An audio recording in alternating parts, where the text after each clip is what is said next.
مفسرین کرام لکھتے ہیں کہ لہو الحدیث سے مراد فحش کلام ہے، یعنی نامناسب باتیں جن کا نتیجہ ٹھیک نہیں نکلتا۔ حضرت عبداللہ ابن مسعود رضی اللہ تعالی عنہ ارشاد فرماتے ہیں کہ اس سے مراد فضول باتیں ہیں جن کا کوئی فائدہ نہیں بلکہ الٹا نقصان ہے، اور کچھ مفسرین فرماتے ہیں کہ اس سے مراد موسیقی ہے، جس کو عام طور پر آج گانے باجے کہا جاتا ہے۔ نبی کریم علیہ السلام نے حدیث پاک میں ارشاد فرمایا ہے، جس طرح پانی کے ذریعے سبزہ اگتا ہے، گھاس اگتی ہے، کھیتی اگتی ہے، اسی طرح موسیقی اور گانے باجے کے ذریعے دل کے اندر منافقت پیدا ہوتی ہے، اور منافقت ایک ایسی بری خصلت ہے کہ جس کے نتائج بہت ہی خطرناک ظاہر ہوتے ہیں، اور وہ منافقت جب دل کے اندر پیدا ہو جائے تو پھر بندہ امانت کے اندر خیانت کرنے لگ جاتا ہے، جب وہ فیصلہ کرتا ہے تو بے انصافی کرتا ہے، جب وہ کسی کے ساتھ جھگڑتا ہے تو گالیاں نکالتا ہے، اور جب وہ کوئی بات کرتا ہے تو جھوٹ بولتا ہے۔ یہ کچھ نشانیاں ہیں منافقت کی، اور نبی پاک علیہ السلام نے منافق کی جو سزا بیان کی ہے وہ بھی بڑی دردناک سزا ہے۔ قرآن پاک میں اللہ تعالیٰ نے ارشاد فرمایا، ان المنافقین فی الدرک الاسفل من النار، بے شک منافق جو ہے وہ جہنم کے نیچے والے طبقے میں ہوں گے۔ اوپر والے طبقے میں کافر ہوں گے اور نیچے والے طبقے میں یعنی تہ خانے میں قیامت کے دن منافق ہوں گے۔ کافروں کے لیے عذاب عظیم ہوگا اور منافقوں کے لیے عذاب علیم ہوگا۔ تو یہ اس وقت سزا ملے گی جب دنیا کے اندر اس کے دل کے اندر منافقت کی علامتیں پیدا ہوں گی۔ اور منافقت کی علامتیں کب پیدا ہوتی ہیں؟ حضور علیہ السلام نے فرمایا کہ جس طرح پانی سبزہ اگاتا ہے، اس طرح موسیقی اور گانے باجے جو ہیں، یہ کانوں کا جو چسکا ہے یہ دل کے اندر منافقت کو پیدا کرتا ہے۔ تو اس طرح کے کانوں کے جو چسکے ہیں ان سے زیادہ سے زیادہ بچنے کی کوشش کرنی چاہیے۔ دوسری حدیث پاک میں نبی کریم علیہ السلام نے ارشاد فرمایا ہے کہ جو بندہ موسیقی سنتا ہے اور گانے باجے اس طرح کے راگ جو فحش کلام کے ساتھ ہوں، حضور علیہ السلام نے فرمایا کہ گانے باجے موسیقی اس طرح کی چیزیں سننے سے قیامت کے دن جو سزا ملنی ہے وہ یہ ہے کہ اس کے کان کے اندر سیسا پگھلا کے ڈالا جائے گا۔ اس قدر اس کا غلط اور اس قدر اس کا خطرناک قیامت کے دن نتیجہ نکلے گا۔ ایک تو دنیا کے اندر اس کے دل کے اندر منافقت پیدا ہوگی، اور دوسرے نمبر پر قیامت کے دن اس کے کانوں کے اندر سیسا پگھلا کے ڈالا جائے گا، کیونکہ اس گناہ کو کان کرتے تھے، کانوں کے ذریعے یہ گناہ ہوتا تھا،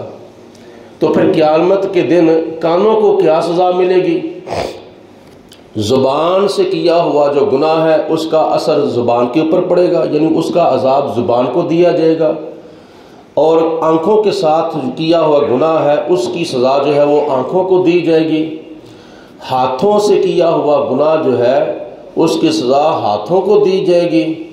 اسی طرح کانوں کے ساتھ کیا ہوا جو گناہ ہے اس کی سزا کانوں کو دی جائے گی۔ اور پھر وہ بندہ اپنے بڑوں کے ساتھ مخلص نہیں ہو سکتا، اولاد اپنے والدین کے ساتھ مخلص نہیں ہو سکتی، شاگرد اپنے استادوں کے ساتھ مخلص نہیں ہو سکتا، مرید اپنے پیروں کے ساتھ مخلص نہیں ہو سکتا، اور چھوٹا اپنے بڑوں کے ساتھ مخلص نہیں ہو سکتا، بیوی اپنے خاوند کے ساتھ مخلص نہیں ہو سکتی۔ اگر یہ سارے اپنے بڑوں کے ساتھ مخلص نہیں ہو سکتے، گانے باجوں کے ذریعے، موسیقی کے ذریعے، کنجری خانوں کے ذریعے، تو پھر نبی جو ہے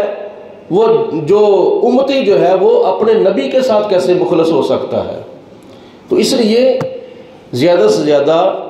ایسے کاموں سے بچنا چاہیے اور مکمل طور پر پرہیز کرنے کی کوشش کرنی چاہیے۔ حضرت نافع رضی اللہ تعالیٰ عنہ کے بارے میں روایات میں آتا ہے کہ وہ ایک مرتبہ حضرت عبداللہ ابن عمر کے ساتھ کہیں جا رہے تھے۔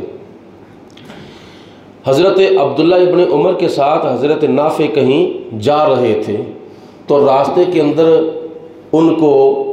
بینسری کی آواز سنی گئی، بینسری کی آواز۔ تو بینسری کی آواز سنتے ہی انہوں نے اپنے کانوں کے اندر انگلیاں ٹھونس لی تھی۔ حضرت عبداللہ ابن عمر رضی اللہ تعالی عنہ نے اپنی انگلیاں کانوں کے اندر ڈال لیں، حالانکہ وہ بینسری ہے اور آپ کو پتہ ہے بینسری کے اندر چند سوراخ ہوتے ہیں، اور ان سوراخوں کے اندر جب پھونک ماری جاتی ہے تو دوسری طرف سے مختلف آوازیں نکلتی ہیں۔ ایک سوراخ کے اندر پھونک ماری جائے تو آواز باریک نکلتی ہے، دوسرے سوراخ کے اندر پھونک ماری جائے تو آواز موٹی نکلتی ہے، تیسرے سوراخ کے اندر پھونک ماری جائے تو آواز درمیانی نکلتی ہے، یعنی مختلف آوازیں جو ہیں وہ اس بینسری سے نکلتی ہیں مختلف سوراخوں کے اندر پھونک مارنے کی وجہ سے۔ تو وہ بینسری ہے۔ جناب عبداللہ ابن عمر نے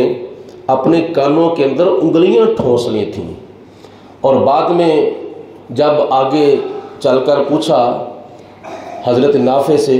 کہ کیا وہ آواز آنی بند ہو گئی ہے، تو انہوں نے کہا کہ ہاں آواز آنی بند ہو گئی ہے۔ پھر انہوں نے اپنے کانوں سے انگلیاں باہر نکال لی تھیں۔ تو جناب حضرت نافع نے حضرت عبداللہ ابن عمر سے پوچھا کہ آپ نے عمل کیوں کیا ہے؟ تو حضرت عبداللہ ابن عمر رضی اللہ تعالی عنہ نے فرمایا کہ اسی طرح نبی کریم علیہ السلام بھی کہیں تشریف لے جا رہے تھے تو راستے کے اندر بینسری کی آواز آپ نے سنی تو اسی وقت آپ نے اپنے کانوں کے اندر انگلیاں ٹھونس لی تھیں۔ تو جب آگے گئے آواز آنا بند ہوئی تو پھر آپ نے اپنے کانوں سے انگلیاں نکال لیں۔ آج ہمارے گھروں کے اندر، ہمارے خلوت کے اندر، ہماری جلوت کے اندر کیا ہو رہا ہے؟ نبی کریم علیہ السلام نے فرمایا کہ ایک وقت ایسا آئے گا کہ گھر گھر کے اندر کنجری خانے ہوں گے۔ تو معاملہ تو اس سے بھی آگے چلا گیا ہے، گھر گھر میں نہیں بلکہ ہر بندے کے پاس کنجری خانہ ہے، ہر بندے کے پاس موسیقی ہے، ہر بندے کے پاس یہ آلات جو ہے وہ موجود ہیں موبائل کی شکل میں۔ تو اس سے کون سا فائدہ اٹھانا چاہیے؟ اگر اللہ پاک کی ذات نے اس جدید دور کے اندر اگر ہمیں ایک سہولت عطا فرما دی ہے ایک دوسرے کے ساتھ روابط کرنے کے لیے، تو اس سے جہنم کا راستہ اختیار نہیں کرنا چاہیے بلکہ جنت کا راستہ اختیار کرنا چاہیے۔ گھر کے اندر چھری چاقو ہو تو اگر سبزی کاٹنے کے لیے یہ چیزیں رکھی ہیں چھری چاقو وغیرہ تو پھر تو کوئی مسئلہ نہیں۔ تو اگر گھر کے اندر یہ چھری چاقو ایک دوسرے کے پیٹ کے اندر مارنے کے لیے رکھے ہیں تو پھر تو یہ اس کا استعمال ناجائز ہے۔ تو اسی طرح یہ جو سہولت ہے اس سہولت سے جنت کا راستہ اختیار کرنا چاہیے، جہنم کا عذاب حاصل نہیں کرنا چاہیے، اور اس کو پاک رکھنا چاہیے، صاف رکھنا چاہیے، اور اس سے دین کا فائدہ زیادہ سے زیادہ اٹھانے کی کوشش کرو، آخرت کا فائدہ زیادہ سے زیادہ اٹھانے کی کوشش کرو۔ نبی کریم علیہ السلام نے حدیث پاک میں ارشاد فرمایا کہ اگر تمہارے سامنے کوئی برا کام ہو رہا ہو، اگر تمہارے پاس ہاتھوں کی طاقت ہے تو اس کو ہاتھوں سے روکنے کی کوشش کرو۔ تمہارے پاس ہاتھوں کی طاقت ہے، جس طرح اولاد اگر الٹا سیدھا کام کر رہی ہے تو والدین کے پاس ہاتھوں کی طاقت ہے، اگر شاگرد نامناسب کام کرتے ہیں تو استادوں کے پاس ہاتھوں کی طاقت ہے، اگر عوام میں سے کوئی اس طرح کا نامناسب کام کرتا ہے تو پولیس کے پاس ہاتھوں کی طاقت ہے۔ حضور علیہ الصلوۃ والسلام نے فرمایا کہ اگر تمہارے پاس ہاتھوں کی طاقت نہیں ہے تو زبان سے منع کرو، اپنی زبان کو استعمال کر کے اس برائی کو ختم کرنے کی کوشش کرو۔ تو اگر تمہیں یہ بھی معاملہ ہے کہ اگر میں نے زبان سے کوئی بات کہی تو کہیں فتنہ نہ بن جائے، تو حضور علیہ الصلوۃ والسلام نے فرمایا پھر آخری درجہ یہ ہے کہ اپنے دل کے اندر اس کو برا تصور کرو، دل کے اندر خود بچنے کی کوشش کرو، اور جو عمل کر رہے ہیں جہنم کے اندر جانے والا تو اس کو اپنے دل کے اندر برا تصور کرو۔ حیرت کی بات یہ ہے کہ آج اس برے کام کو اپنے دل کے اندر بھی برا تصور نہیں کیا جاتا۔ تو کہتے ہیں ٹھیک ہے لگے رہن جتھے لگے رہے، ٹھیک ہے موجاں کرن دے، شادی بیاہ کا موقع ہے، کڑیاں منڈے نے، چلو کہڑا روز روز موقع ہونا ہے، یہ مناسب نہیں ہے۔ اگر تمہاری آنکھوں کے سامنے ابھی ان کے اوپر کوئی قہر نازل ہو جائے، ابھی وہ بیمار ہو جائیں، ابھی ان کی وہ کسی مصیبت کے اندر مبتلا ہو جائے، تو کیا تمہیں چین آئے گا؟ کیا تمہیں سکون ہوگا؟ وہ تو بے چین ہے، تم بھی ان کے ساتھ بے چین ہو جاؤ گے۔ تو اسی طرح قیامت کے دن اگر وہ جہنم کی طرف جا رہے ہوں گے تو پھر تم سے کیسے گوارا ہوگا کہ ہمارے بچے، ہماری بچیاں، ہمارے عزیز، ہمارے دوست، ہمارے تعلقدار، ہمارے رشتہ دار، ہمارے محلہ دار، ہمارے ساتھ بیٹھ کے کھانے والے، ہمارے ساتھ بیٹھ کر پینے والے، ہماری خوشیوں اور غمیوں میں شریک ہونے والے قیامت کے دن جہنم کی طرف جا رہے ہیں، تو یہ کیسے پھر گوارا ہو جائے گا؟ کوشش کرنی چاہیے کہ یہ جو کانوں کا چسکا ہے نا، کنجری خانوں کی شکل میں، گانے باجوں کی شکل میں، موسیقی کی شکل میں، اس کانوں کے چسکے سے بچنے کی مکمل طور پر کوشش کی جائے۔ اگر کانوں کا چسکا اختیار کرنا ہے تو اللہ کا قرآن آپ کے پاس موجود ہے، نبی پاک صلی اللہ علیہ وسلم کی نعتیں آپ کے پاس موجود ہیں۔ اس موبائل سے تلاوت قرآن بھی سنی جا سکتی ہے، اس موبائل سے نبی کریم علیہ الصلوۃ والسلام کی نعتیں بھی سنی جا سکتی ہیں، اس موبائل سے علماء کرام کے بیانات بھی سنے جا سکتے ہیں، اس موبائل سے اور بھی کافی نصیحتیں حاصل کی جا سکتی ہیں، لیکن اس کو استعمال جو ہے وہ صحیح طریقے سے اگر کیا جائے تو دنیا بھی سمجھ جائے گی، قبر بھی سمجھ جائے گی اور آخرت بھی سمجھ جائے گی۔ حضور علیہ الصلوۃ والسلام کے زمانہ مبارکہ میں ایک گویہ تھا، گویہ، وہ جہاں بھی کھڑا ہوتا تھا وہاں مجمع اکٹھا کر لیتا تھا، اور وہ اپنے انداز میں شعر پڑھتا تھا، بڑے راگ لگاتا تھا اور بڑے گانے گاتا تھا۔ تو نبی کریم علیہ الصلوۃ والسلام نے ناراض ہو کر فرمایا، کاش جس طرح اللہ پاک کی ذات نے اس کو آواز عطا فرمائی ہے، سریلی آواز جس طرح خدا نے اس کو عطا فرمائی ہے، کاش یہ گانے کی بجائے، اس طرح کے کام کرنے کی بجائے، اس طرح کے اشعار پڑھنے کی بجائے، فحش اور کانوں کا چسکا حاصل کرنے والے جس طرح یہ اشعار پڑھ رہا ہے، جس طرح یہ فحش کلام پڑھ رہا ہے، کاش یہ فحش کلام پڑھنے کی بجائے اللہ تعالیٰ کا قرآن پڑھتا۔ خدا کی ذات بابرکات نے اپنا کلام جو ہے وہ بھی شاعرانہ انداز میں نازل کیا ہے، شاعرانہ انداز آپ کو پتہ ہونا چاہیے، کیونکہ میرا تو تعلق ہے شاعری کے ساتھ۔ شاعرانہ کلام کا مطلب یہ ہوتا ہے کہ جو شعر 2 3 4 بنائے جائیں، ان کے آخری الفاظ ہوتے ہیں وہ ہم قافیہ ہوتے ہیں، ہم قافیہ یعنی ایک دوسرے کے ساتھ ملتے جلتے، جیسے پار، تار، آر، کار، سار، یار، مددگار، آخر پہ را آتا ہے، اسی طرح حساب، کتاب، عذاب، یہ وہ آخر پہ با آتا ہے، اس کو کہتے ہیں ہم قافیہ۔ تو قرآن پاک بھی اللہ پاک کی ذات نے شاعرانہ انداز میں نازل کیا ہے۔ ویسے تو کافی صورتوں کی آیتیں جو ہیں ان کے آخری الفاظ آپس میں ملتے جلتے ہیں، جیسے انا اعطیناک الکوثر، آخر پہ را ہے، فصلی لربک وانحر آخر پہ را ہے،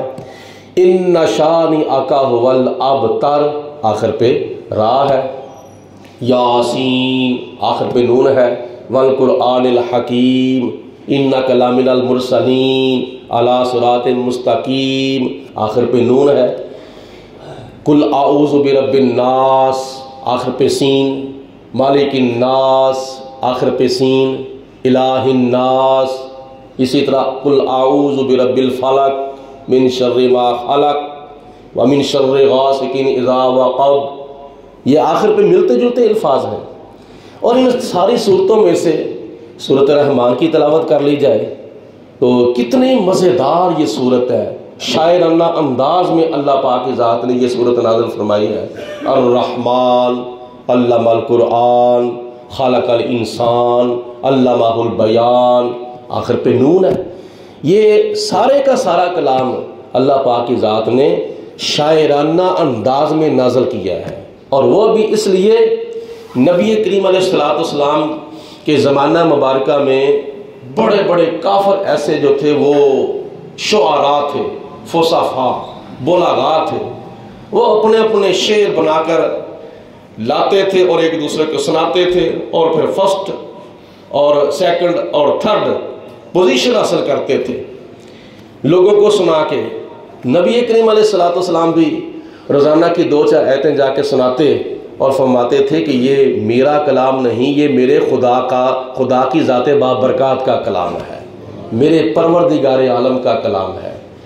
کتنا سونا کلام ہے۔ اگر بندہ اس کلام کو سر کے کانوں سے نہیں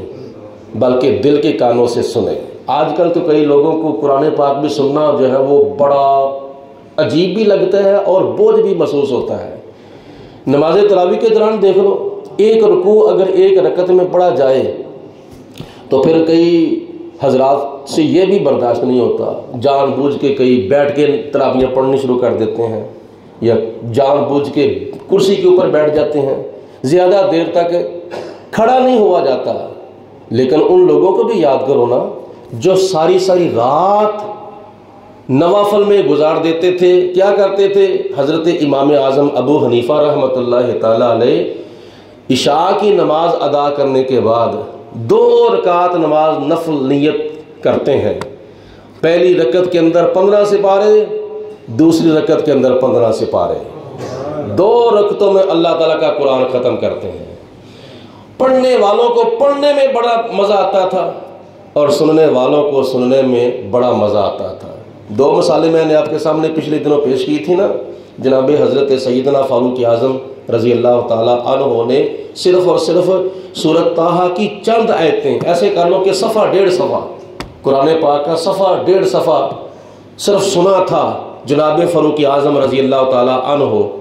تو آپ ادھر جانے کی بجائے ادھر چل پڑے تھے، مطلب آپ جہنم کی طرف جا رہے تھے، اللہ کا قرآن سننے کی وجہ سے آپ جنت کی طرف چل پڑے تھے۔ یعنی دل کے اندر ارادہ تھا کہ میں محمد بن عبداللہ کو جا کے شہید کر دوں گا، تو جب اپنی ہمشیرہ سے اللہ کا قرآن سنا تو نبی پاک علیہ السلام کے قدموں میں حاضر ہوئے، عرض کی یا رسول اللہ میں سر لینے نہیں آیا، میں سر دینے کے لیے آ گیا ہوں۔ حضرت جعفر طیار رضی اللہ تعالیٰ عنہ اور دیگر صحابہ کرام حبشہ میں گئے اور جا کے حبشہ کے بادشاہ کو قرآن پاک کی آیات بینات سنائیں، تو اس حبشہ کے بادشاہ نے اللہ کا قرآن سنا تو اس کی آنکھوں میں آنسو جو تھے وہ نکلنے شروع ہو گئے۔ کیوں؟